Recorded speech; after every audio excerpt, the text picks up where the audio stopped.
If you want to change the audio pitch in Audacity, whether you're adjusting a voice recording, a music clip, or sound effects, you're in the right place. In this tutorial, I'll show you exactly how to use Audacity's change pitch tool step by step, so you can raise or lower the pitch without changing the tempo. This is a super useful trick if you want to match a key, create a deeper voice, or make your audio sound just a little more polished. And before we jump in, if this video helps you out, make sure to hit the like button and subscribe for more easy audio editing tutorials. It really helps the channel a lot. Alright, let's get started. First, open Audacity and load the audio file you want to edit. Before you apply any effects, you need to make sure the correct part of the audio is selected. You can do that by pressing F1 to switch to the selection tool.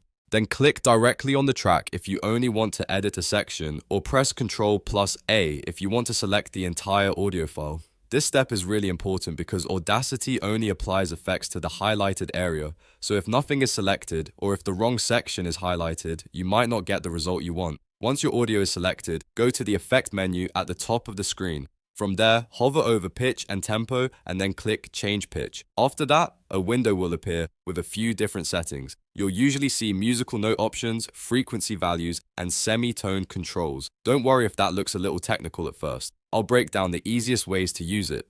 The most common and simplest method is to use semitones. In the Change Pitch window, look for the semitones box. Semitones are half steps in music, and this is the fastest way to raise or lower pitch with precision. If you type a positive number like 2.00, the pitch will go higher. If you type a negative number like -2.00, the pitch will go lower. For example, increasing by 2 semitones will make the audio sound a little brighter or higher, while decreasing by 2 semitones will make it sound deeper. This is the method most people use because it's quick, easy, and gives predictable results. If you want to work more musically, you can also adjust the pitch by note.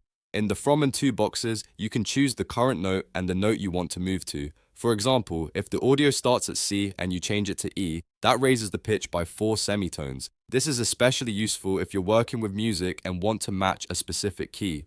It's a little more visual than the semitone method, so if you understand musical notes, it can be a great option.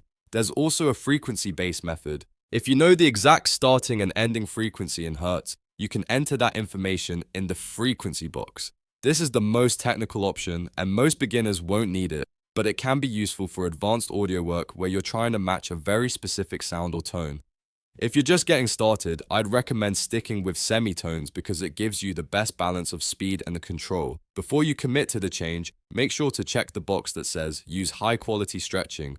This helps produce a cleaner result, especially if you're changing pitch more noticeably. It can reduce weird artifacts and keep the audio sounding smoother. After that, click Preview to hear how the pitch shift sounds. This is a great habit because it lets you test the effect before applying it to the whole file. If it sounds too high or too low, just go back and adjust the value until it feels right. When you're happy with the preview, click Apply. Audacity will process the audio and change the pitch based on the settings you selected. Depending on the length of your file and your computer speed, it may take a moment to finish. Once it's done, you can play the track back and listen to the final result. If needed, you can always undo and try again with a different pitch amount. And that's it. You've now learned how to change audio pitch in Audacity using the change pitch effect. Whether you're making a voice higher, lowering a vocal, or adjusting music for a project, this tool gives you a lot of flexibility with just a few clicks. If this tutorial saved you time, don't forget to like the video, subscribe to the channel, and turn on notifications so you don't miss the next Audacity guide. Thanks for watching, and I'll see you in the next one.